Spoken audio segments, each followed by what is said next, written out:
Hello, everyone, and a very warm welcome to the F.W. Robinson Reading Room in Friar Library.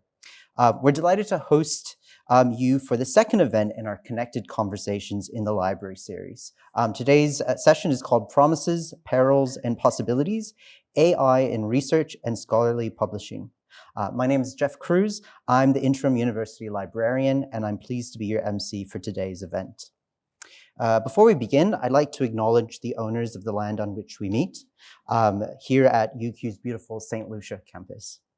On behalf of everyone present, I'd like to pay our respects to their ancestors and their descendants who continue cultural and spiritual connections to country, noting that this place has been a place of teaching, learning, and discussion for many thousands of years. I'd also like to express my firm and proactive commitment to supporting efforts for greater diversity within the library and more broadly at UQ. Diverse perspectives, abilities, experiences, and backgrounds inspire creativity, encourage innovation, broaden our understanding, and enrich our communities. We're fortunate to be joined today by attendees from UQ and the broader community, including colleagues from other universities and organizations across Queensland and beyond. Thank you for being here. Whether you're joining us in person or online, we encourage you to share your perspectives on the discussion today, and we value your contributions. I'd also like to extend a warm welcome to our distinguished guests, Professor Suzanne Lemire, Professor Virginia Slaughter, Professor Pierre Beckendorf, Professor Paul Harper, Dr. Amberin Thomas, and Ian Duncan. Thank you for joining us. And of course, a special welcome to our presenters, Will Farmer, Michael Savolbar, Associate Professor Tatsuya Amano, and Michael Feeney. With today's focus on research and scholarly publishing, it is fitting that this event is being held as part of Higher Degree by Research Week, which celebrates the vital contributions of our HDR students make to the university. The library is proud to be your partner in knowledge, and we're thrilled to be collaborating with the graduate school to celebrate HDR Week this year. I'd like to invite Professor Pierre Beckendorf, Deputy Dean of the Graduate School, to say a few words.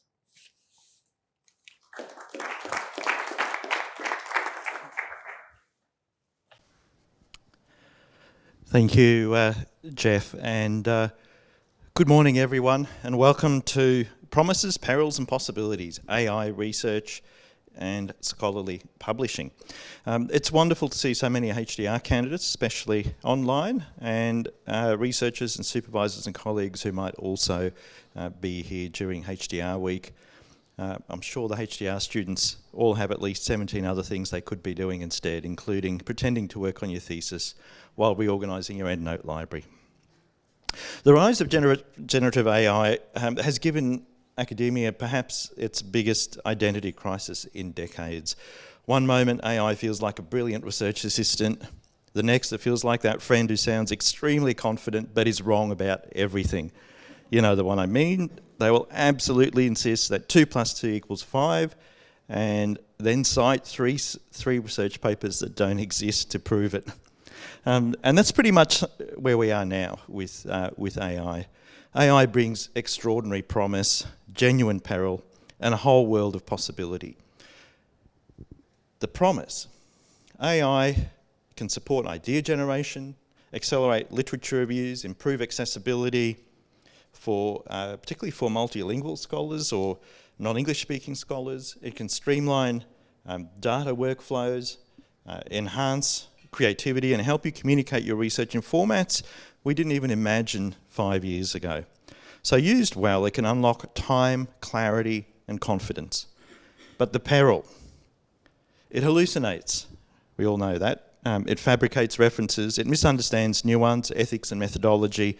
Public tools can store, reuse and leak your data, and if you rely on it too heavily, it can quietly flatten your academic voice and short-circuit your critical thinking. And then there are the possibilities, perhaps the reason you're all here.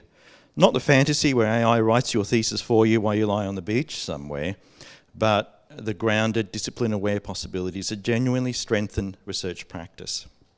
So at UQ, our message is pretty simple. We've been working in this space quite actively over the last 12 to 18 months, but our position is that AI can assist, but it can't substitute. It can help carry the load, but it can't carry the argument. You remain the accountable author of your own work. And that's my message to the HDR students here today, but perhaps also to the researchers in the room. We're developing a dedicated HDR AI hub with the library that will support responsible use across the research life cycle. But today's event is also just as important. This is a moment for us to listen, learn, and test ideas, hear from those who are using AI in real HDR and research contexts. And as AI keeps evolving at full speed, we need more conversations like that. We'll need to keep them going.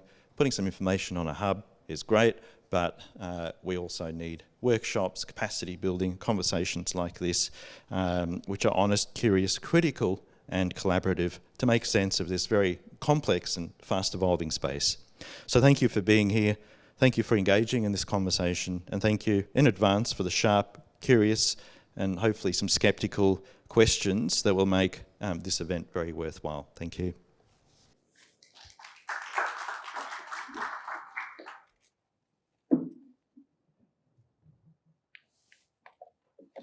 Thank you, Pierre. It now gives me great pleasure to introduce our presenters. Will Farmer is the Senior Manager for Research Integrity in UQ's Research Ethics and Integrity Unit.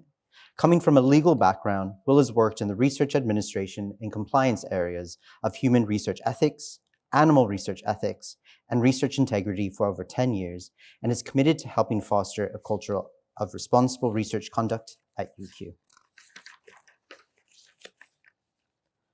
Michael Savelbar is currently on secondment as a Senior Coordinator of Evidence-Based Practice for UQ Library, but was previously part of our Faculty Services Librarian team. He has been a librarian since 1996 and has worked both in Australia and overseas in a variety of public, special, and university libraries, including Tyndale House, Cambridge, Coventry Public Library, and QUT, before starting as a librarian in the Law Library at UQ in 2006. Recently, he has delivered classes in artificial intelligence in relation to literature searching, prompt engineering, and legal research. In 2024, he published Sometimes You Just Need a Break, a novel about artificial intelligence. Associate Professor Tatsuya Amano is a conservation scientist at the School of the Environment, committed to making the conservation community, and more broadly, academia, more evidence-based, diverse, and inclusive. Tatsuya has been leading in the Translate project, which aims to understand the consequences of language barriers in science. The project has shown how language barriers can impede evidence-based biodiversity conservation in three major ways: barriers to global synthesis of scientific evidence, the application of English language evidence to local decision-making, and the generation of scientific evidence by non-native English speakers. Finally, Michael Feeney is Acting Manager of the Scholarly Communications and Repository Services here at UQ.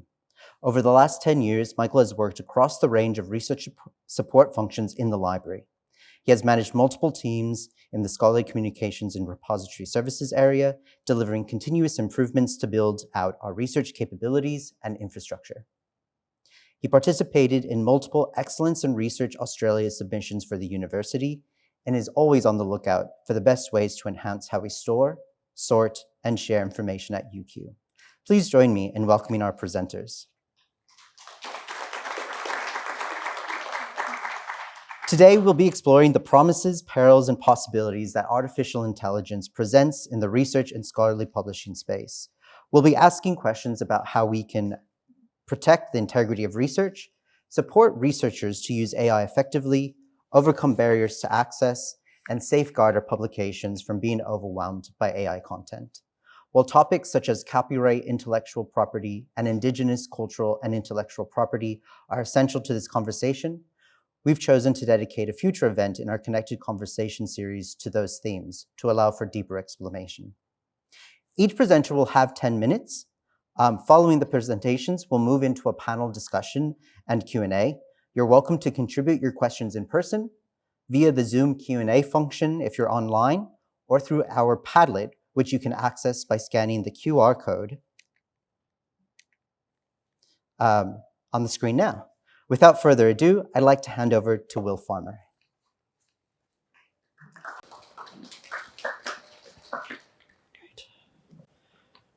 Yes. Thank you, Jeff. So thank you everyone for being here today and for having me here to speak to you. Title of my presentation this morning is Trust, Truth and Technology, Research Integrity in the Era of Generative AI. So I think it's quite a timely time to have this presentation, this conversation.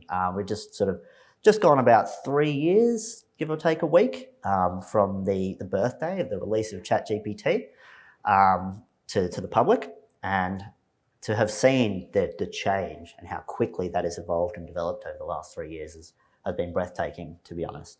So what I'd like to do this morning as the first presenter is sort of do a little bit of scene setting for you, to have a bit of a think about, well, where are we at the moment in the space of AI and research integrity, and have a little bit of a think about how we as researchers can use AI and use things responsibly.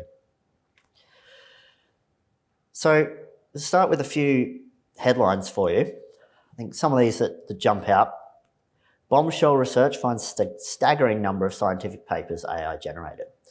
So this one relates to 14% of biomedical abstracts last year were found to have some element of AI, or have telltale signs that AI had been used in the development of those abstracts. That's 1 in 7 biomedical papers, which is quite shocking. And things are just growing and they're expanding and they're increasing, and we're trying to keep up, and it just seems to be getting crazier and crazier.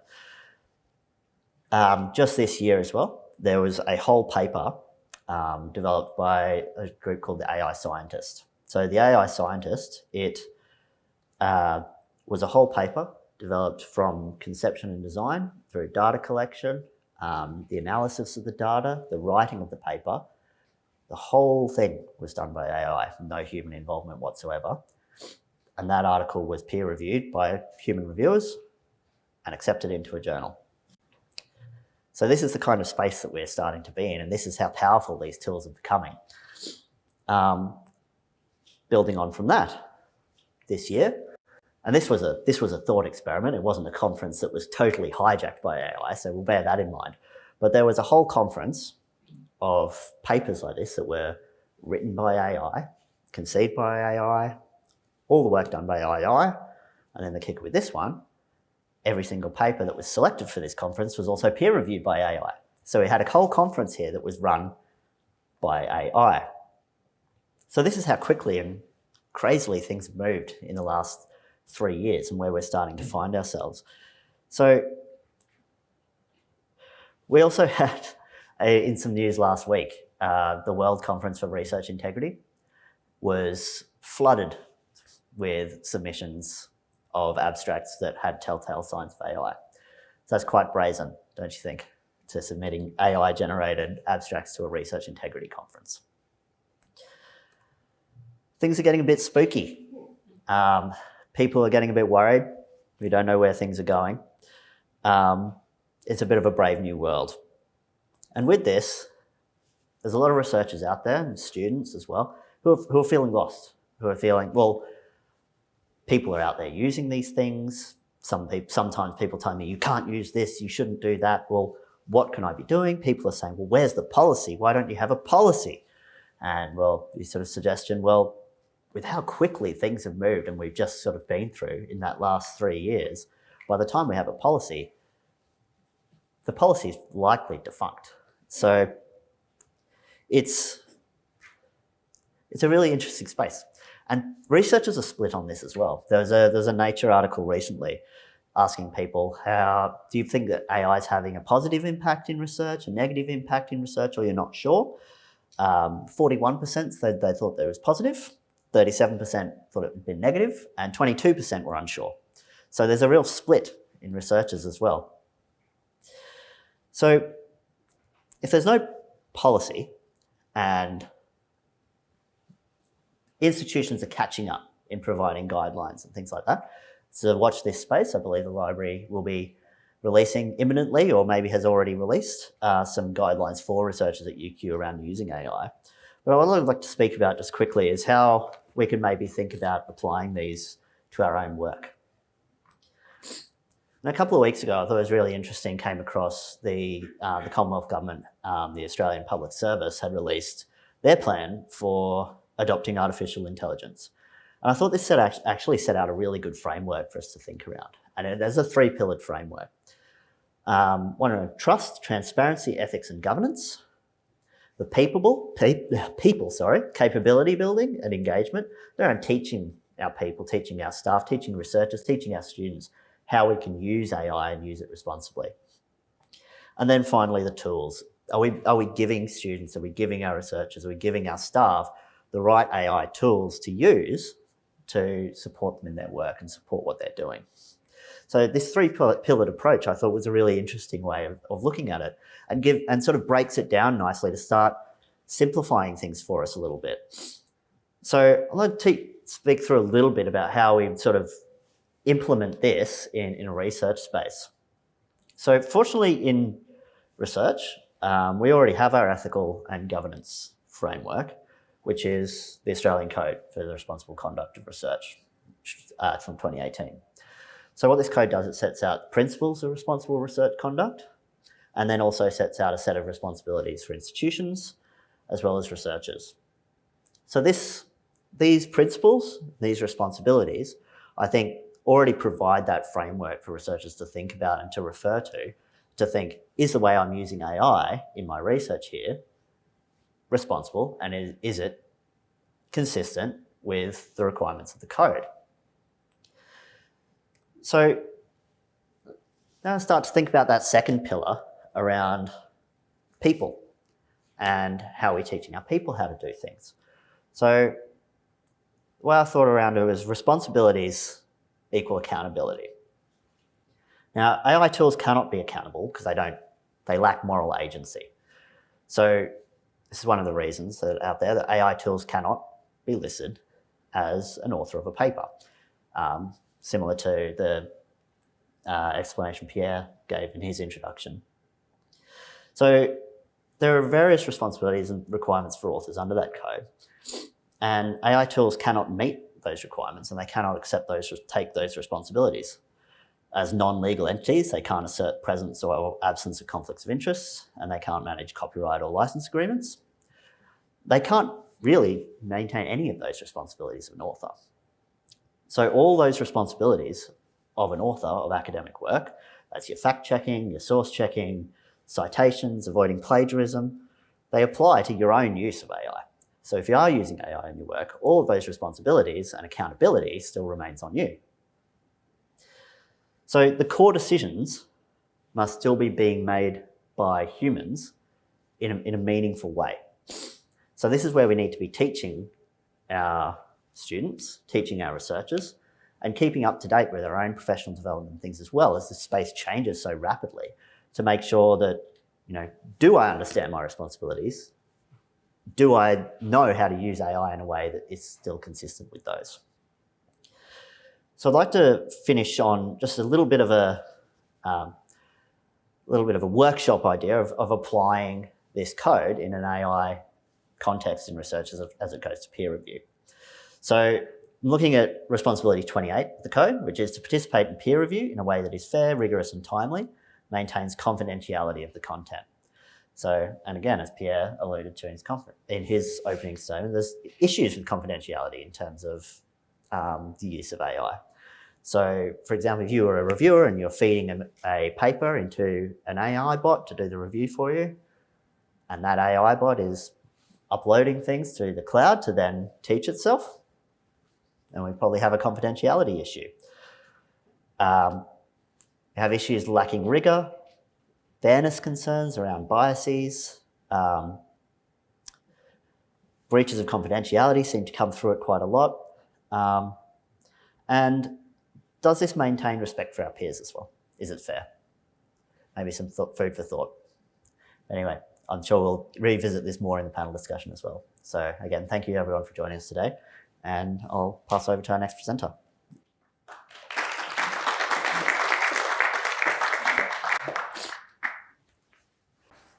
Right. Thanks, Will.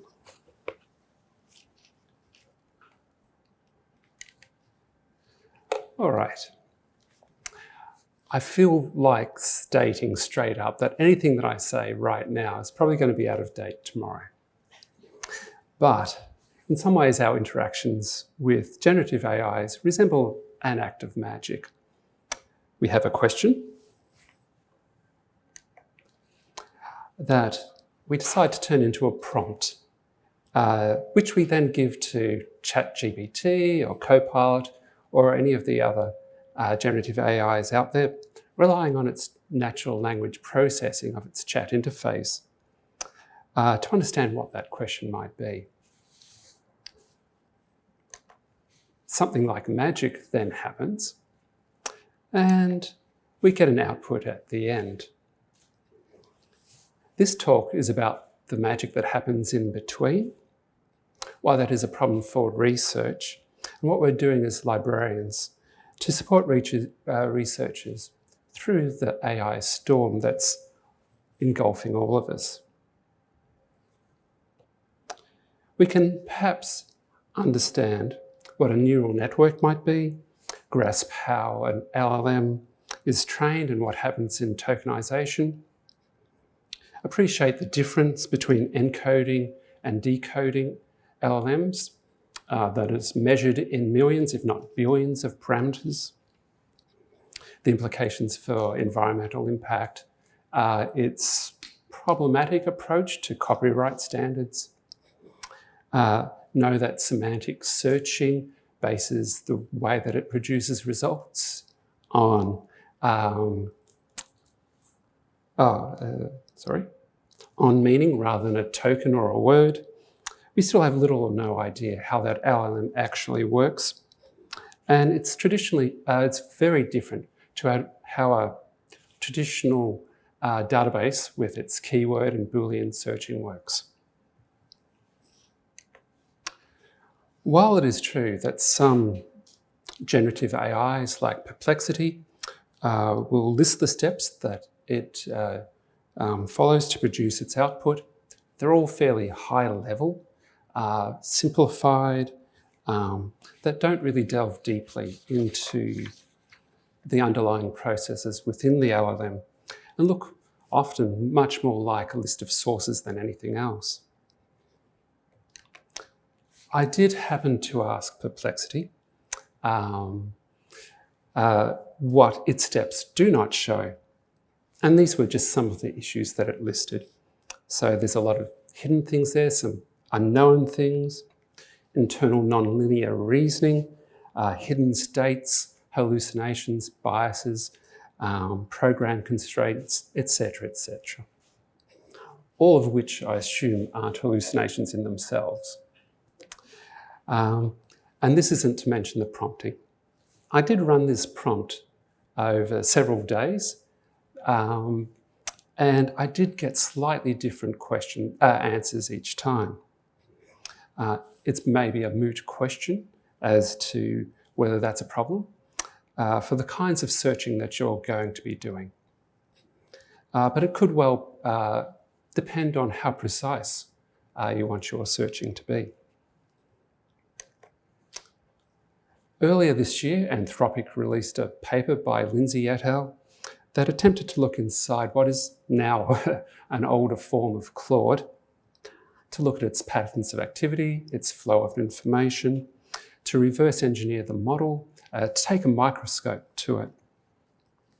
While I have some reservations about the terminology that it was using, it gets a little bit anthropomorphic, they did discover some interesting things, like it was planning ahead rather than just predicting the next word when it came to writing its rhyming poetry. That it thinks in a conceptual space when it's translating between languages. That when it's asked a mathematical problem it couldn't easily compute, it sometimes resorts to what the philosopher Harry Frankfurt calls, and indeed the paper's authors call as well, bullshitting. That is, coming up with any answer, not really caring whether it's true or false. They even found that when it gave a hint about the answer, Claude sometimes works backwards, finding intermediate steps that would lead to that target, thus displaying a form of motivated reasoning. Despite these kinds of experiments, the authors state that their methods only capture a fraction of the total computations that is going on inside Claude. And certainly the everyday prompting that we do, we can't possibly hope to investigate how these prompts might in fact work. So the unknowability aspect of LLMs then undermines important principles in academic research. So objectivity is undermined by biases. We have seen when possibly, there might be some other explanations, but possibly self-censoring around really sensitive topics, including in databases that use retrieval augmented generation. Hallucinations likewise chip away at verification validation, where a later prompt or even a slightly different prompt can produce a different result. It undermines replicability. Also, the inability to interrogate that AI, how that AI produces its results, makes problematic its use within sophisticated searching like systematic reviews. To conduct these reviews, we have relied on a database's principle of inclusion and exclusion in its results, and that's got to do with its Boolean keyword searching. A generative AI, however, relies on semantic and vector searching, which provides a similarity score. Consequently, there's just a long list of documents and no one set of exact matching documents to the search that you've done. So that becomes very problematic for systematic reviews. I don't want to be suggesting that LLMs aren't very useful tools. They certainly are. They have great potential within systematic reviews too, but they need to be carefully, knowledgeably, and not solely relied on when searching.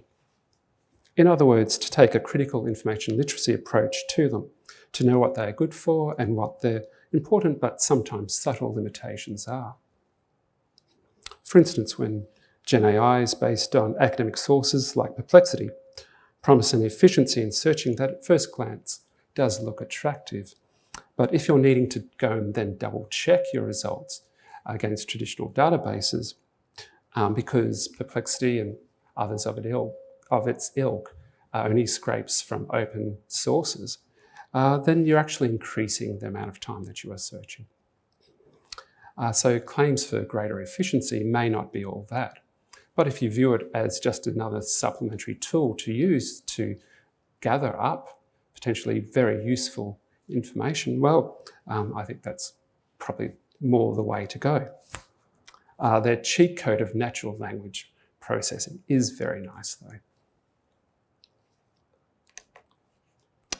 And this is the kind of critical information literacy that us faculty services librarians have taken on in the sessions that we have run in prompt engineering, literature and systematic reviews, and AI, and in code teaching with the library's technology trainers, deep dives into AI tools. For instance, we demonstrate the functionality of Perplexity, or how to do more sophisticated prompting. While these sessions were open to all, we were really quite intrigued that it was mostly taken up by researchers, academics that were coming along to them. So we've provided sessions on how to use AI tools to conduct sessions for postgraduate law students. And on behalf of the law school, behalf of the graduate school, we've co-presented with academics on writing with generative AI. The teaching that's informed these sessions have been informed by our AI community of practice, conversations with researchers, and critically investigating AI products being developed by database vendors. More broadly, the library has provided advice to researchers on copyright, helping researchers prepare their data for extraction by AI, either for their own analysis or to be deposited in a data repository. So what that really speaks to, I think, this is where we really get to with it, is that AI as it's a whole of academic scholarship and research challenge, does require a whole of library response with librarians who have the knowledge and skills to help researchers. Thank you.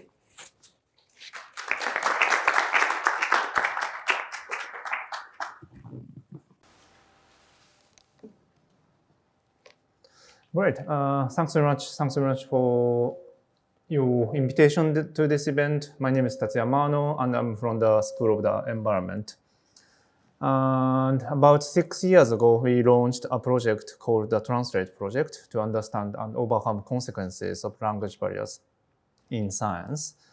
And also, we have been working on the use of AI for our research, but today I'm talking about what language barriers in science are and how we might be able to use AI to overcome this issue of language barriers in science. So first of all, what are language barriers in science? So in this paper published in 2023, we quantified the amount of effort needed to conduct research, different types of scientific activities in English. So when comparing non-native and native English speakers with only one publication, so this is essentially the comparison for early career researchers. The non-native English speakers, for example, need 91% more time. Anyway, need 91% more time to read every single paper in English. So this means their hurdle is twice as high as that of native English speakers. And they need more time for writing their papers in English. And then they also face many more hurdles, very high hurdles for submitting their papers, and then paper rejection due to English writing, requested to revise their papers due to English writing, and then also preparing presentation in English, and then also participating in international conferences. So essentially, there are so many hurdles, so many barriers for non-native English speakers. And then these disadvantages, together with other types of disparities, can have serious consequences for the scientific productivity of different individuals. So in this paper published in 2025 this year, we estimated percentage difference in the number of English language papers published by different people. And then we found that being a woman alone is associated with up to 45% reduction in the number of English language papers. So it's a big difference compared to men. And then if you are non-native English speaker and a woman and non-native English speaker, the number of your English language papers can be up to 60% fewer than that of male native English speakers. And then if you are a woman, non-native English speaker, and from a low-income country, the number of your English language papers can be up to 70% fewer than that of male native English speakers from high-income countries. So it's a big difference, right? And then, so it's clear that these disadvantages can have serious consequences for the career development and also fair participation in science by non-native English speakers. And obviously, these publication metrics, including the number of English language papers, is widely used to assess the performance of scientific activities, scientists. And so the question is how we might be able to use AI to overcome this issue of language barriers in science. And obviously, one possibility is that non-native English speakers use AI tools when writing their papers in English and also when reading English language papers. And as we all know, this is already happening. For example, this paper showed, it's not our paper, but anyway, this paper showed the level of large language model usage is much higher in non-native English speaking countries. So this is already happening. And this is particularly important in terms of achieving equity in science, because previously what non-native English speakers can do was to use professional human English editing services. But obviously the cost of such services can be very expensive. So this study showed the cost of English editing translation services can be up to 1/4 to half of average PhD monthly salary in Colombia. So it's too expensive to use. And our study also showed researchers from lower middle income countries can't use paid English editing service due to a lack of funding. But obviously AI tools can provide free or at least affordable English editing services. So it's an important step forward to achieve equity in science in that sense. But of course, the rise of those AI tools has created some new issues in terms of equity in science. One such example is the variation in the performance and availability of AI tools among languages. So there are over 7,000 languages spoken in the world, and these over 2,000 languages spoken by a total of 1.2 billion speakers has almost no digital resources. So at the moment, it's almost impossible to develop AI models. Maybe in the future it might be different, but at the moment it's impossible to develop AI models for this number of languages. So these languages, speakers of these languages can be left out totally in terms of the benefit of AI tools. And instead, these 7 languages have a huge amount of digital resources. So these speakers of these languages can benefit massively from the development of AI tools. So the use of AI tools may not solve the fundamental issue of language barriers in science, but instead may only shift the disparity between native speakers, English native speakers, and non-native English speakers to between speakers of data-poor languages and speakers of data-rich languages. So it may not solve the fundamental issue.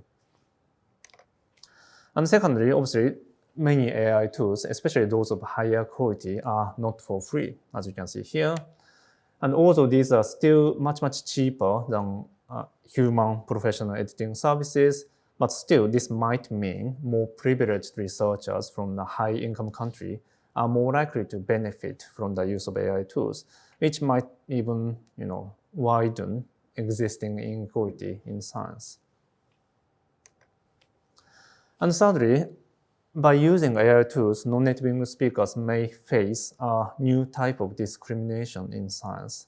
So by now we all know the AI tools tend to have some specific styles, like the use of some specific keywords or M dash. I liked to use M dash in my writing, but now that AI tool use quite often M dash, I can't really use it now. But anyway.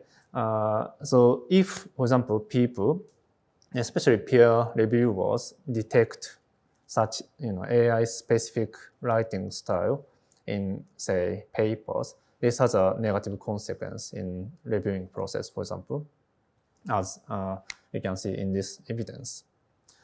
So by using AI tools, non-native English speakers may face another new type of issue, which is another important topic we need to discuss, I believe. So in conclusion, the use of AI tools may not solve the fundamental issue in terms of solving language barriers in science. So that is why I wanted to imagine alternative future where we will use AI not only to overcome English barriers, but also to multilingualize science.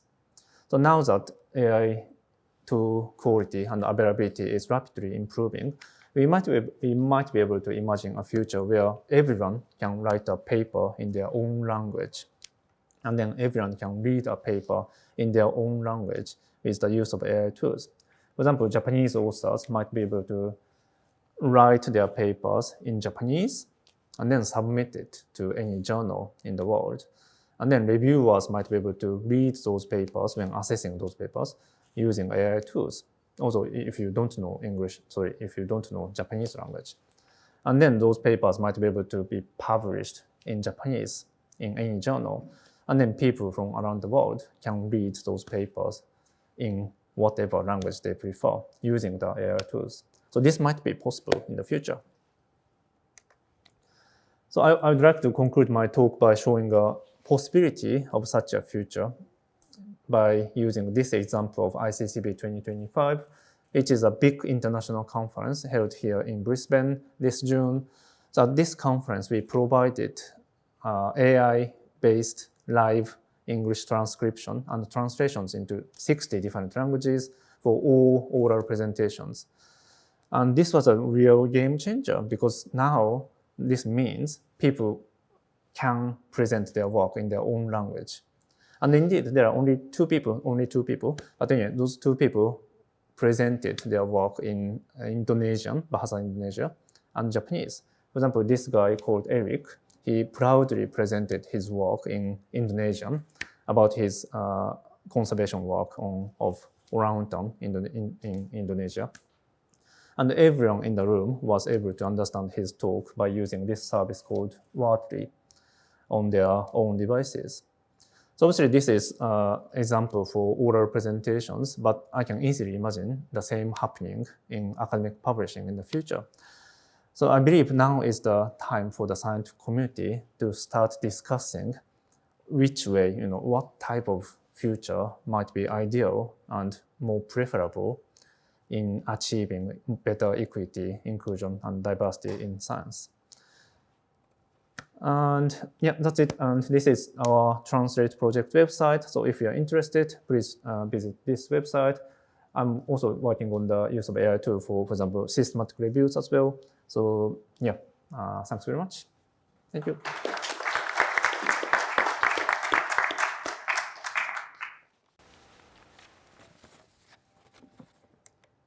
Cool. Thank you, Tetsuya. And thanks, Martin, and thanks, Will. Good morning, everyone. Thank you for being here today. Look, I realize with a title like Sorting Through the Slop, it might sound like I'm going to beat up on AI a little bit, and well, I am. But I think the potential is there to do some really interesting and cool things with AI. But unfortunately, the problem is the worst people you know also think AI can do some really cool and interesting and overall sketchier things. They'll exploit whatever they can for an edge, not worried about things like research integrity, and AI is just the latest tool at their disposal. So, by way of a primer, who are these villains and what are paper mills? Broadly speaking, these are for-profit bad actors exploiting the academic publishing ecosystem. They generate fraudulent, low and no-effort papers and junk research that doesn't have to be good. It just has to be good enough to masquerade as something that looks like real research and might sneak its way into a decent publication. They're taking advantage of pressures and publishing practices that have made it financially attractive to publish vast quantities of bad science, selling authorship slots and propping up other paying researchers with fabricated citation networks and special issues full of dodgy papers. This is not a new problem and has been steadily on the rise over the last decade, with estimates in 2020 attributing around 2% of published research articles with some indication of these paper-milled markers. This sort of behavior corrupts the whole corpus of literature. It distracts from legitimate research and burdens an already overly strained system. It distorts how we spend our time in scholarly publishing. So, why even bother with time-consuming research when you can just Google buy authorship slot quartile 1 journal and find a marketplace for it immediately? It's bad for everyone that these exist. It drains the public trust in published research. And this stuff was never sophisticated. For a long time, it followed templates with variables and subjects swapped in like academic Mad Libs and blended up in a thesaurus. These recurring language patterns and strange phrases made these sorts of templated articles easier to detect over time, and we still had that 2% of articles showing these indicators. But this was also prior to 2022. This was prior to ChatGPT and the contemporary era of LLMs. AI has made these templates obsolete and has made detecting these documents harder in many ways, unless, of course, they've made an unforced error and left all the AI conversation markers in the published manuscript, which, well, yeah, the number of things coming through with certainly ICANN in published research is actually kind of bad. Current AI, even if it never gets any better than it is right now, is good enough to generate this stuff with elegant variations to avoid cursory detection. And it can do so at a ridiculous scale. No longer reliant on these old templated systems, it's easier than ever to exploit something like a large public data set make some low-value correlations to a single external factor, and have an LLM churn out some plausible-sounding analyses. Reviewers are already being asked to do too much for too little. And if you produce enough of this slop, some of it might get past systems that are overwhelmed and straining at the seams. It takes a lot of effort to read and screen everything, and it takes almost no effort to generate this stuff at an industrial scale. And it's getting worse. The biggest publishers in the world are not obliged to focus on publishing the best science for the public good. They're obliged to make a profit. So the burden is back on the already strained, seldom paid networks of researchers, academics, and authors who are being asked again to do too much for too little, and there's no time to do any of it. And the paper printing machine is not slowing down. As recently as last month, a preprint came out showing that, at least in the cancer research domains, that 2% we had prior to LLMs might be as high as 10% now.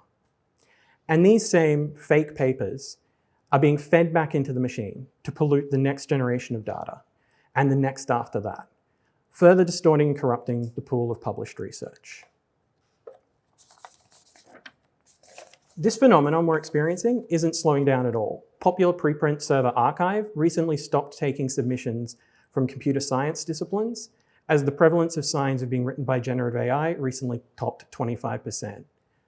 Will already pipped me to this anecdote, but the 2026 World Conference on Research Integrity did just report this week that the abstracts they were receiving overwhelmingly for next year were completely off topic and likely written by AI and needed to be discarded by the reviewers.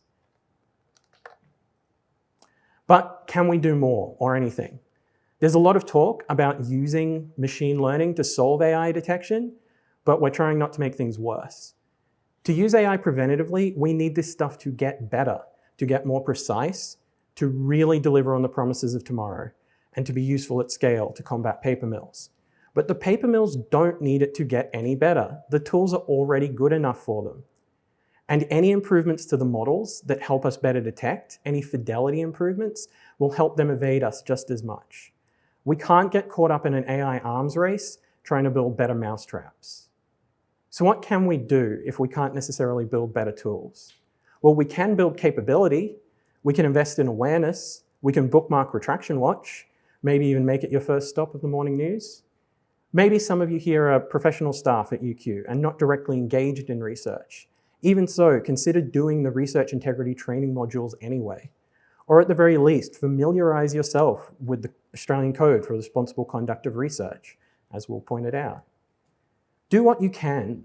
Right now, the real power is with the tech companies, the governments, the funders to dictate policy. And right now, they're not going to be of much help. It's a hard ask, but demonstrate rigor in your research, in all of your research activities. Own the fact that your work has integrity. Publish openly, publish your data sets, use persistent identifiers to connect all the disparate parts of your work and make it transparent and authentic and auditable. You don't need to skulk around in the shadows like these bad actors. It is more work though, and it is hard, but scientific publishing perhaps should be hard. It should be defined by the promise of high standards, because right now those standards are in peril. And that's me.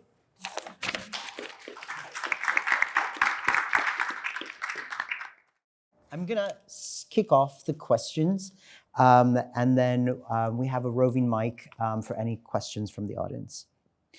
So I'd like to start by asking Tatsuya and Will about peer reviews. We really didn't talk about peer reviews, or we touched on it a little bit, but the peer review process is often cited as an area where AI could reduce workload and improve efficiency. And Michael, you talked a little bit about that. Although there are clearly some potential risks with this approach, as Will identified in his presentation. What value, if any, do you see AI bringing to the peer review process? Will, do you want to? Yeah. Well, in danger of stealing Tatsuya's thunder, I think obviously definitely in terms of leveling a playing field in terms of language, I think is a really interesting way that we could think about it. In terms of the risks that are there, I think if we probably just take confidentiality just off the table at the moment because it's such an obvious one. I think that the main ones that I see there at the moment are the risks around biases and some of the, and as Tatsuya mentioned in his presentation as well, I think these biases already really exist in a largely sort of Western dominated research context. And then does the use of AI, if we're talking about a tool, let's say we're talking about large language models, for example, does the use of those in peer review risk exacerbating those biases, I think, where those tools are drawing from their knowledge of published work already. So I think we have to think about things like, what about if your research is, for example, boundary pushing? It's challenging established ways of thinking. How is an AI going to look at that review?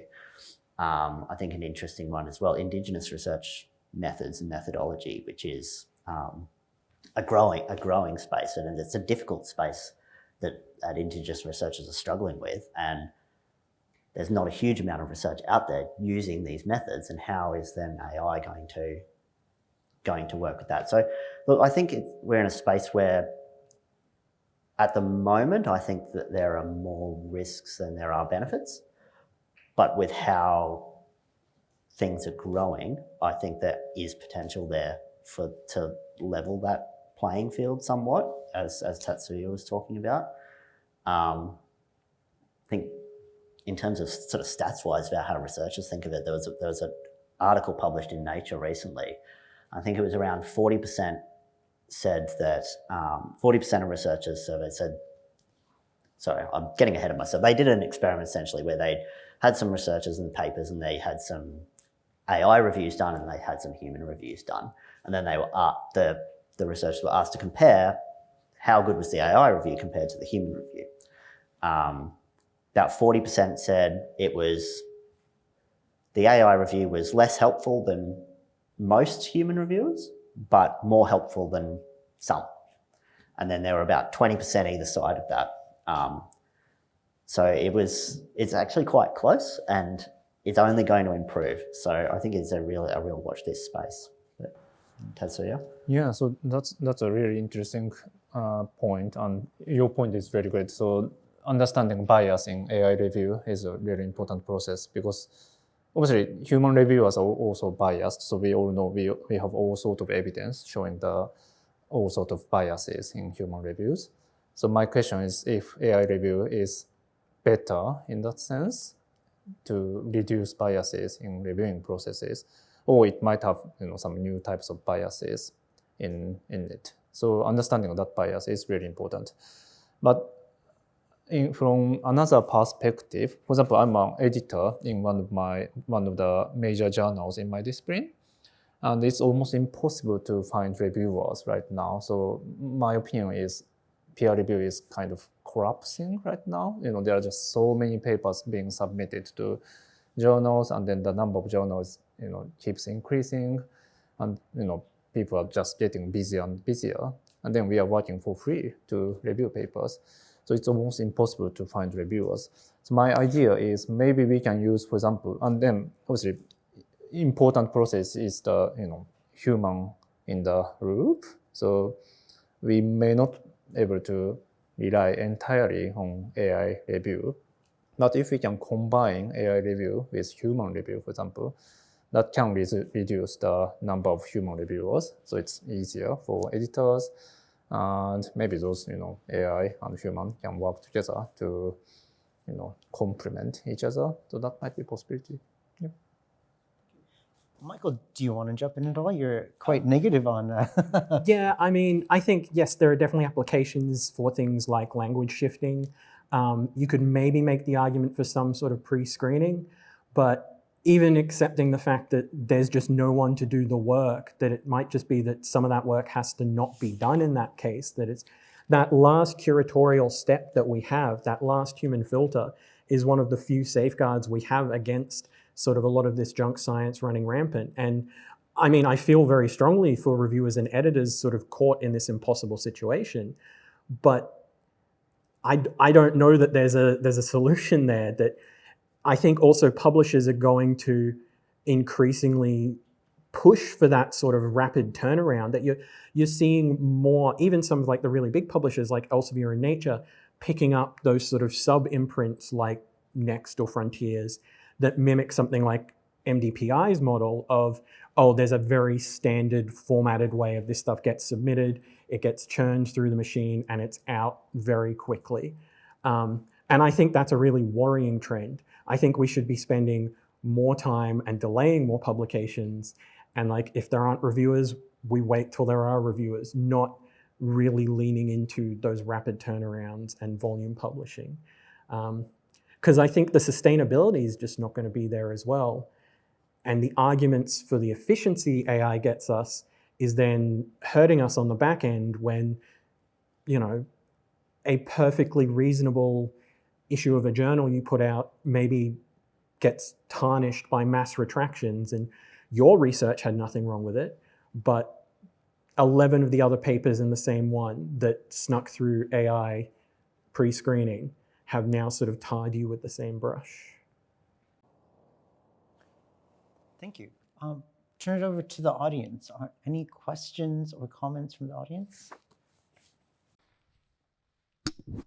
Thank you.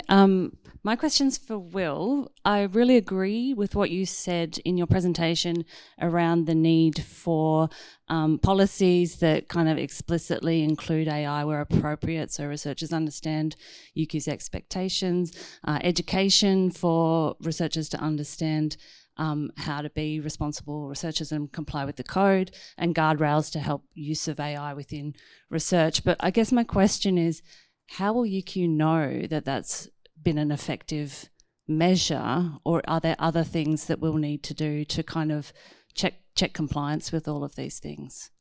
It's a really, really difficult thing to measure because you're sort of really measuring, well, are we not having lots of issues with retractions, or are we not having lots of issues with my office drowning in caseload, which thankfully we're not.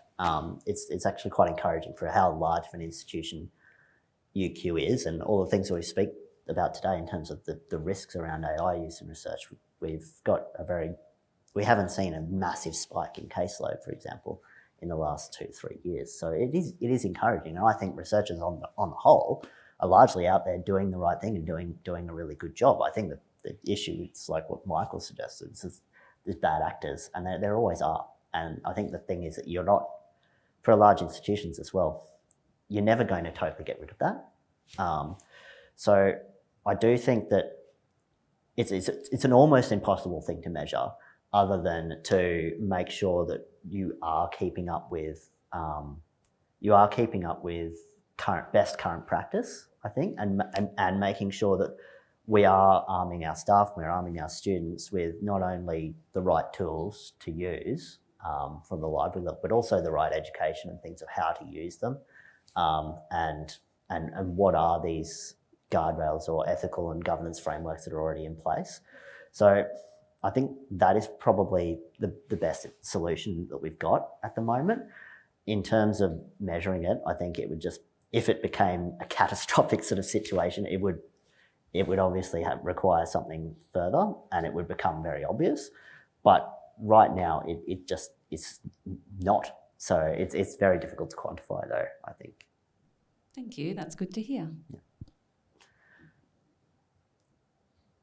Any other questions from the audience? Hi, I'm not sure to whom is the question, but basically the question is it possible to do research without using AI? Like, not going militant on people who do, but as a personal preference, like I did my PhD over 10 years ago and I didn't use, well, obviously AI, barely internet, just mostly library. But now I'm back in research and I'm basically pushed to use AI to be more efficient, and it's just not something I want to do. Like, is it possible to do research and keep up without using AI, I guess? Does anyone want to start? Martin, do you want to start as a librarian? It is a very tricky situation to be in. There's parts of AI that's just going to be absolutely implicit in how you go about doing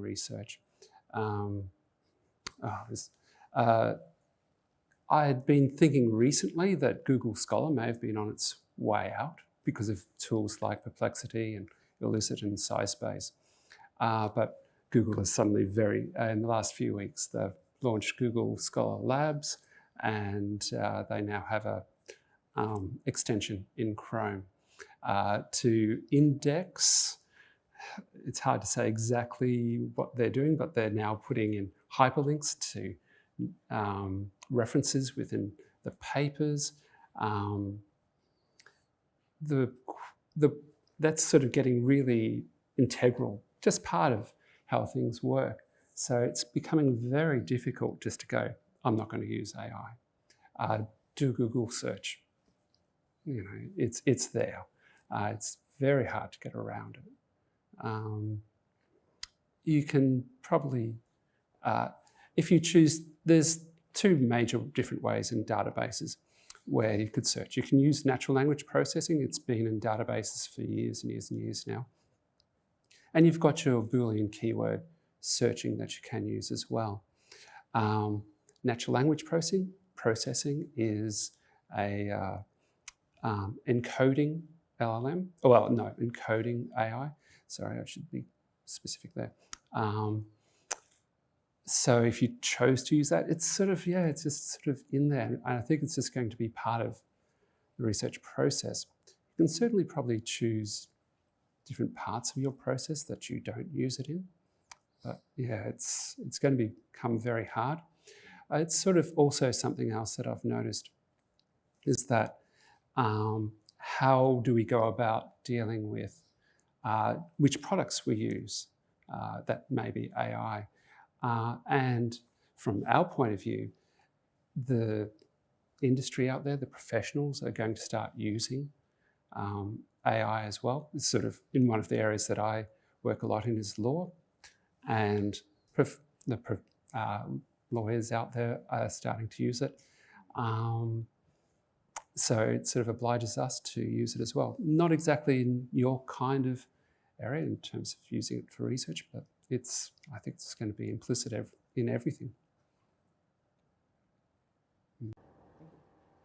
Could I weigh in on this one quickly? Yes, Michael. Just to follow up on that, and I guess in acknowledgement of it being HDR week, one of the things we have in the front matter of the thesis template at UQ is a section about disclosing when and where you've used AI. It was like a new amendment recently to the template. But to a point Martin was making about it's in those tools, it's in Google Search, it's in Google Scholar. What's the threshold for when you are acknowledging that you're using AI? Because it's impossible to go on the internet anymore without using AI. It's impossible to fire up a Microsoft Office product without using AI. That this stuff has wormed its way through everything, so much so that if I'm going to disclose my use of AI, I'm going to be sitting there putting my Google search history into a document for all time, because that's all AI now. Yeah, so that add-in to Google Chrome, what is it? It's sort of like an indexing tool. Would we disclose that we used some sort of indexing tool previously? And I don't think we would. So would I be disclosing that I used this? No, I probably wouldn't actually, but it's a point of view at the moment. So. I've got a related question. Perhaps not so much searching, but as perhaps first-year PhD students would experience, they need to come up with a research direction. And so I can see, perhaps even now, as LLMs improve, that you can ask, can you generate some research directions for me? And you choose one. It said, would you like me to review some literature and give you some ideas for experiments and so on? And then perhaps in the hard sciences, it could say, I can generate code to investigate that, upload it to the cloud, run it, report back with the results tomorrow morning if you like. And you go, sure, go ahead.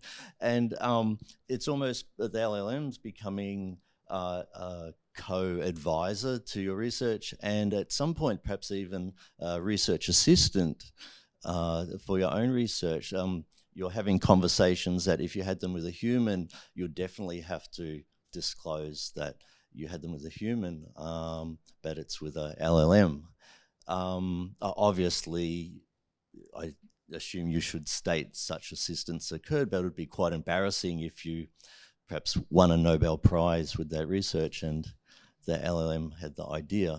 Any comments? Will, do you want to? Yeah, it's tricky, and I think it sort of echoes the theme of today. It's like the promise and possibilities and perils at the same time. So again, I think transparency is very important. Different publishers as well will have different requirements for what you do have to acknowledge the use of, what you don't, and there will be some guidance and things like that as well. So that is there to help. But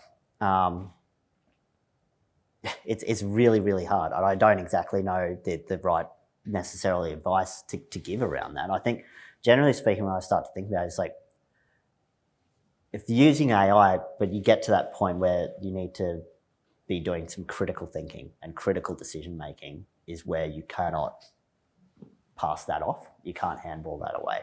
So you may get to that point, but then also it's getting better all the time. So, and we've seen, as I sort of alluded to in my presentation earlier, there are papers being generated from start all the way to end of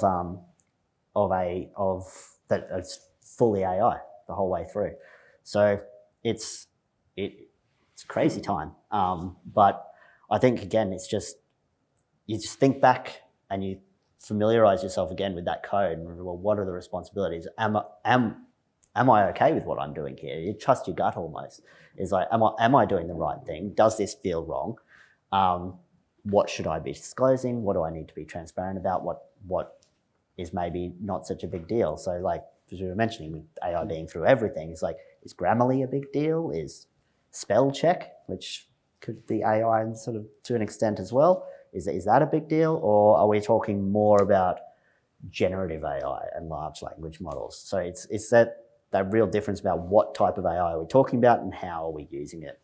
But I think generally speaking, your best bet is to be transparent with what you're doing and trust your gut and trust how it feels.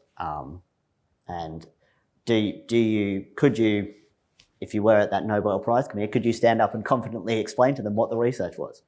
If you can't, maybe you got a bit of a problem. So. Thank you. I'm going to take a question online. Kind of shifting the conversation a bit, but do we need to shift away from the publish and perish model to improve outputs? If so, what would that model look like and what would you like it to look like? Maybe Tatsuya, I'll start with you because you talked about peer review and challenges. So I definitely support that idea. So this model is, again, I would say is collapsing. We need to publish so many papers. And then that drives all these things, the paper mills and then automatic AI review, that kind of things. But I can't really think of any other ideal system. Obviously, I can say like there's a DORA, the Declaration of, sorry, I can't remember. But anyway, the quality over quantity, that kind of things is definitely important.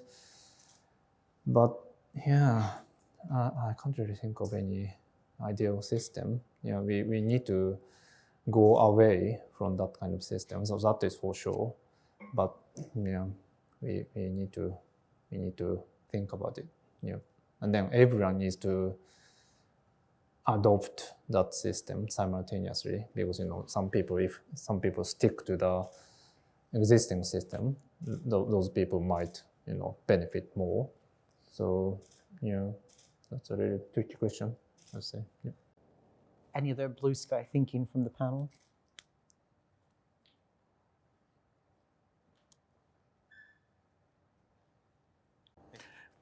Not really, no. I mean, unfortunately, we are locked into a system that does really privilege quantity over quality or novelty.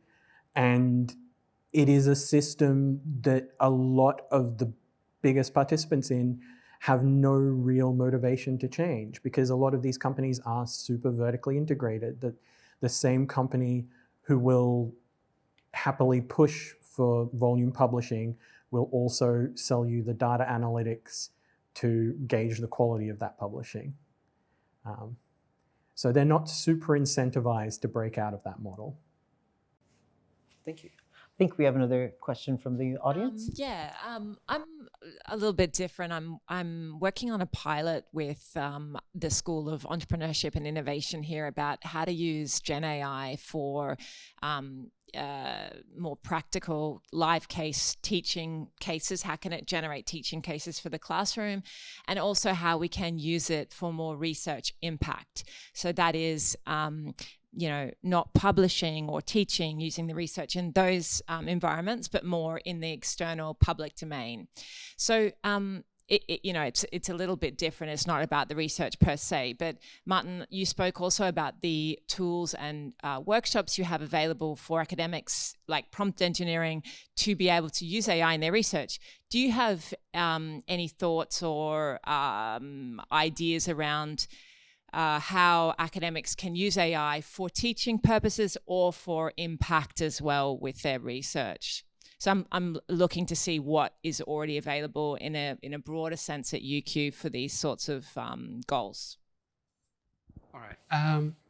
I would think that you could start writing prompts. It would have to be quite sophisticated prompts to create a way forward to plan for those materials.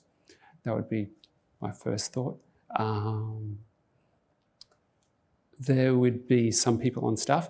I may not be exactly that person, even though I've taught a prompt engineering class. I think there's probably people amongst, and I may name drop him. He's sitting over there. Dave, who is probably better at prompt engineering than what I would be. But I think the technology trainers as well might have a bit more of an in with, writing those sorts of prompts. And you can always, LLMs are great this way. You can ask them, how would I go about this? Yeah. And that's what I've done. I've done that, and we've configured a bot for the particular purpose with how-to documents for academics and example prompts which were generated by the bot itself, which was trained on some of the UQ academic research. But it was just more broadly, are those initiatives already happening at UQ? And do you expect running those sorts of courses in the library? So not just AI for research, but AI for education, AI for research impact. You know what, I'm going to throw that to Jeff. I'm just going to re-say your question just so that the audience online. Sorry, It's all right. But you're asking about, is there support for around AI for teaching? And one of the things that is available that the Institute for Teaching and Learning Innovation have is an AI hub for teaching. So the library has an AI hub for students, but there's a companion site through Italy called the AI Hub for Teaching, and it has lots of really great resources for teaching staff of how to think about AI and maybe how to use AI within their teaching practice. So that might be a really great resource to use. I think we have a question in the back. I would also say that we're always looking at ways in which we can, look at sort of getting at the forefront of what is happening with teaching this. Yeah, it's part of our strategy.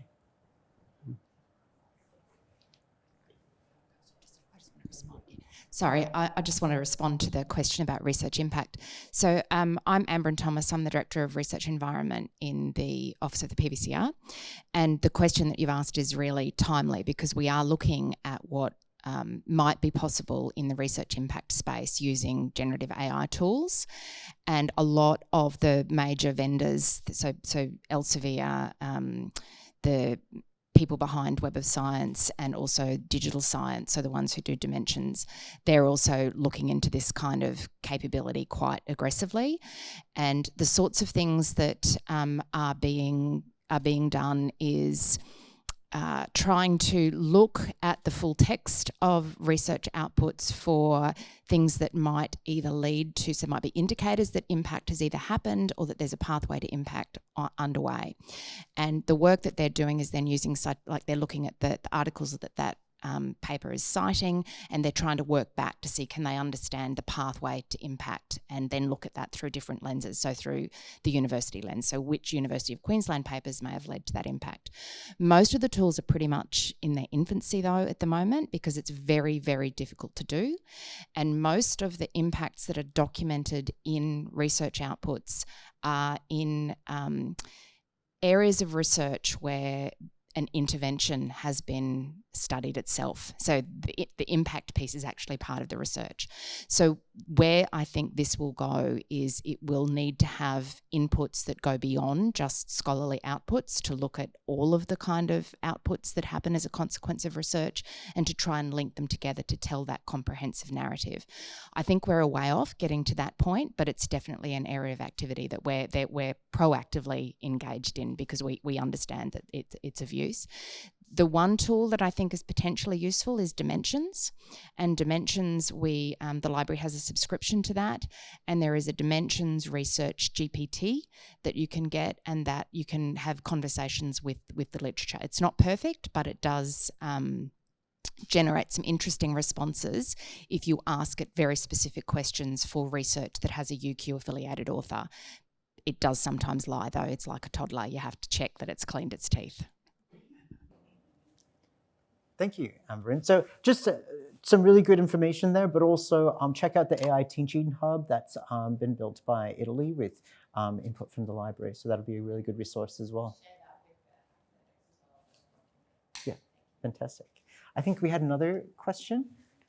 Yes, John Smith. I'm the editor-in-chief for the English Australia Journal, peer reviewer for a number of other journals, and we've had some robust debates amongst my peer reviewers that I manage and also work with around the use of AI, because we work in all those spaces. We work quite extensively with researchers from countries outside that are traditionally thought of as English-speaking countries.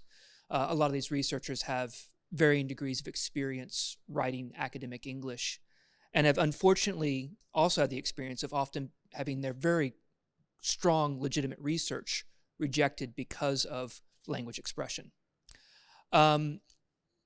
Now, there was, I like what you were saying earlier about the disclosure and the transparency of the use of AI, but as a number of these researchers and contributors that I've been working with have pointed out is, by being transparent in that way, they felt that they were tarring their research to some extent. I've used AI to help me with my language expression, and in some degrees quite extensively. They're doing good research, but they just don't have the same level of experience. And unfortunately, we're locked into a system where English is the predominant language of expression in research. And I'm just kind of curious about, we've had a lot of debates, and there are a lot of different opinions about that.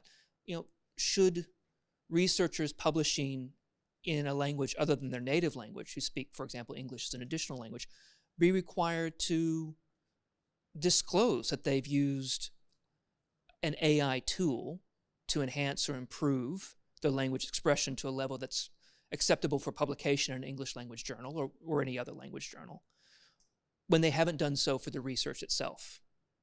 This has been a very empowering tool, has been my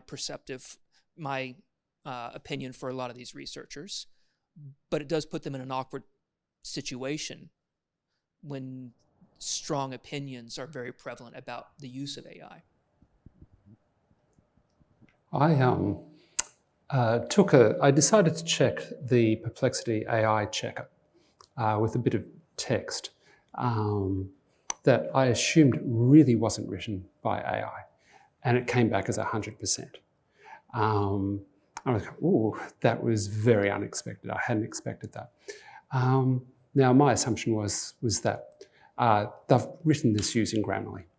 And so if that's the case, that say a publisher's running a AI checker just automatically, and you haven't disclosed, then you're in a bit of a bind, But I only used it for English expression. So again, it's a really difficult situation to be in. Would you think it'd be acceptable, and this has only just occurred to me, so I haven't really thought this through, as a journal, we were to put out a statement, AI use is acceptable for language expression, but research is, that contributor's own work, and that we provide that shield, and that we can run the AI check. We're trading on our good. It's our reputation, not necessarily the contributors. Would that be something that, in that case, they can reveal it to us, and we're a shield for them? I don't know. That only just occurred to me. Yeah, I think that's definitely acceptable in my opinion. So it should be allowed for especially non-native English speakers to use AI to improve their English writing. And then many journals are already providing that kind of policies, essentially to allow AI use for English proofreading, but not generating text sentences. For example, the journal Science, the top journal, initially when ChatGPT appeared, essentially banned everything, the use of AI for any purposes. So we immediately wrote a letter explaining all these things, and then they changed the policy now to allow AI use for proofreading, but not for creating text. So that level is probably the acceptable level right now, and then many journals are already doing that. But yeah, in my opinion, we need a kind of line somewhere between proofreading and generating text. Yeah. Will, in terms of integrity, any thoughts there? I think Tatsuya's nailed it, to be honest. And look, I think it's just going to be a space that changes, because with the way that everything's changing, and I think it's just the way that we speak to it, where we speak about AI. It's like AI can do lots of different things, but a lot of the time when we're talking about it, we're talking about generative AI, which, as Tatsuya said, is it writing things for you, or is it translating something you've written or something like that? I think as Tatsuya mentioned it, initially it was all banned, and now these things are. I think we've moved to a space where there are certain things that say these must be declared, and there are other things which are so then sort of inbuilt and accepted that it's probably not going to be a requirement. I think for things like translation or expression or proofreading, things that you would say, for example, if you were contributing to the manuscript, you wouldn't consider that to be critical review, that would give you authorship eligibility, for example. So how much has the AI actually contributed to the work? Probably not that much. If it's not contributed that much, do you need to declare it?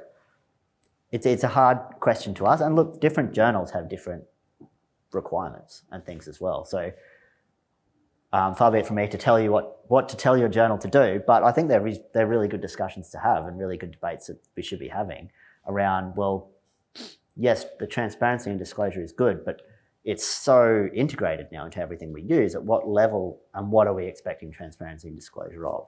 And is it transparency and disclosure of something that is generative, or are these other things which are, as we talked about before, sort of equalizers, whether it's grammar, whether it's expression, whether it's language, are those going to become more accepted? I think that they will be, but it's just a rapidly changing space, and I think we'll start to see it happen naturally, to be honest.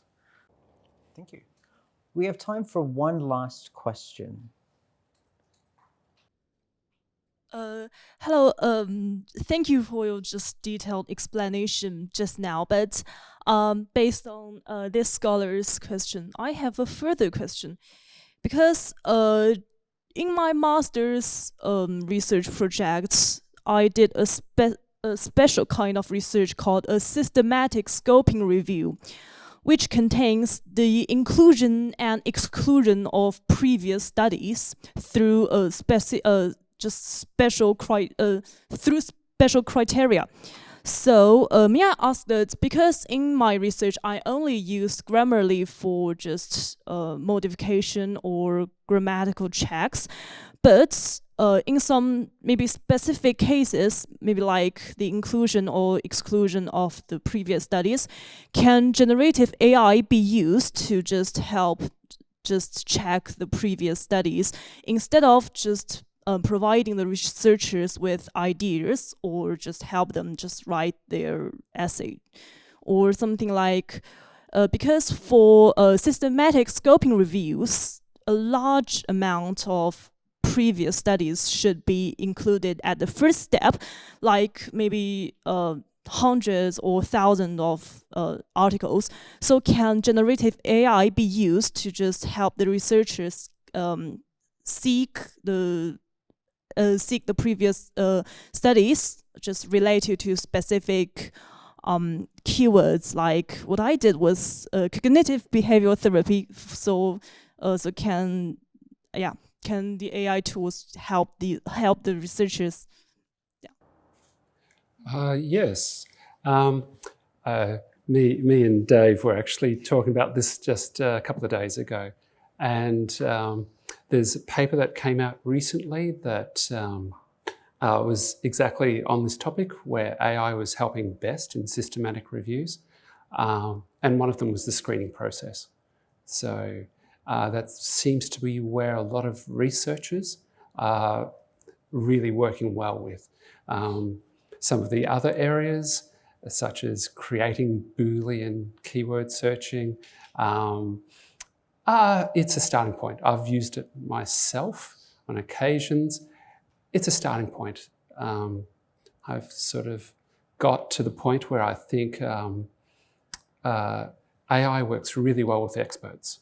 You can have a go at it as just a beginner, but you won't know the outputs that you're getting back. Are they good? Are they bad? Don't know as a beginner. And there's been other research lately that's been sort of talking about a lot of engineering firms aren't employing graduates, are letting graduates go because they expect AI to be able to do it. So it's sort of very good for screening, and it's good for sort of things like that. Boolean searching or creating Boolean search strings, not so good. But yeah, definitely screen. Can I just pick up on something you said in there, Martin, about using it to either like using the tool to generate, your list of resources versus using it to generate the syntax for a search that you might then walk across and actually run yourself on the database or on the platform. Isn't a big part of systematic reviews that it's replicable, that like with the same search, you can produce the same set of resources? So one of the big limitations I find with generative AI and LLMs is like the performance from one iteration to the next might change. They might update the tool.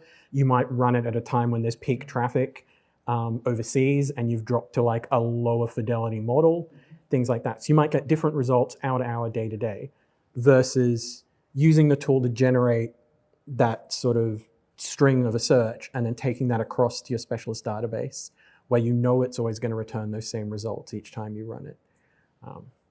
So I think there's an argument for both. Like, oh yeah, yes. Admittedly, the searching that I have done, it hasn't been for systematic reviews, it's been for literature reviews. And so when I've looked at it, I know that you shouldn't trust your generative AIs with mesh terms, creating mesh terms. It's not very good. So there's definitely limitations, but as a starting point with your searching, it could help with that, but that's that expert opinion that you really do need in terms of, that looks good. The legal research and AI class that I gave, I had asked ChatGPT this particular question about receipt of emails in Australian law. And I was sitting in the class, I was talking in the class, and the academic was sitting down the front, and he looked at the answer. He said, "That's all wrong. That's all wrong." And from me, from somebody who doesn't know the law inside out, it looked okay, but it's at expert level. So I think also in partly addressing the question earlier, it's as a brainstorming thing, I think that's one of our standard bits of advice in our classes. It's good for brainstorming, definitely. Screening, that's potentially one that's really coming on board. Thank you. I might end with one last question from our guests online, and it's a bit of a thought experiment. So I'll ask everyone. So if we ran a controlled trial with one cohort of HDR students strongly encouraged to use AI and one cohort strongly discouraged, what outcomes would you predict for each group? And I'll just go down the line. Any thoughts, Michael? One would submit much quicker. But to not be facetious, I think I would suspect that you would see less novelty in the control group that was using AI, because you're not going to be generating new ideas. Like, these things are, yes, it's good for brainstorming, but it's blended of like pre-existing data that I don't think you're going to see as novel or interesting takes on things. I think there might be already studies to do that kind of things, but my guess is those students dependent on the use of AI might lose the ability to think independently in the long term. So the time scale might be also important consideration, but in the long term, that is my concern. That's been my, when it first exploded in 2022, that was my first reaction, is that what's sort of missed in just getting this magic output is the process. It's the journey of getting there. It's the building of your brain connections to go. And it's just that deeper understanding that you get by actually doing it. Yeah. And finally, I think a big part of that question depends on how well those students have been taught how to use it and how well they're using it. If it was just type it into AI, off you go, submit it, as Michael said, they submit it in 5 minutes compared to the rest of the guys who take a couple of months, chances are it's full of errors, hallucinations, things like that, citations to papers that don't exist. These are routinely out there in AI-generated work and in AI-generated content. So that, I think you would see plenty of that if you were not diligently teaching the students how to use it. Thank you. Well, that concludes our panel discussion. And on behalf of UQ Library, I'd like to extend our sincere thanks to our presenters. So Will Farmer, Martin Sevelby, Associate Professor Tatsuya Amano, and Michael Feeney. Thank you for your time, your insights, and your generous contribution for today's conversations. I'd also like to thank everyone in the audience for your thoughtful questions and participation. We haven't had time to address every question today, but the Padlet will remain open for the next week, and I'll encourage our presenters to have a look at the Padlet and respond to any unanswered questions we couldn't get to today. But I hope everyone's found today's event engaging and worthwhile. Please take a moment to complete our feedback survey, which I'll put up in a moment. Your input helps shape our future events and ensures we continue to meet the needs of our community. Again, this event is the second in our Connected Conversations in the Library series. We'll be hosting more Connected Conversations in 2026, so we welcome your suggestions for future topics. In addition to the Connected Conversation events, we also mentioned that the UQ Library offers a range of workshops on artificial intelligence. So if you're interested in learning more about how AI can support systematic reviews, literature searching, and research more broadly, please visit the library website or reach out to our faculty services librarians. So this is where we leave our online audience. Thank you for joining us, and we look forward to welcoming you to future UQ Library events. For our in-person audience, we invite you to continue the conversation over a light morning tea.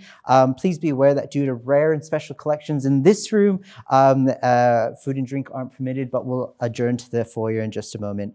So thank you to everyone for being part of today's event. I look forward to connecting with you over morning tea, and a big thank you to everyone who made today's session possible. So thank you to all of those library staff in the background. So thank you very much.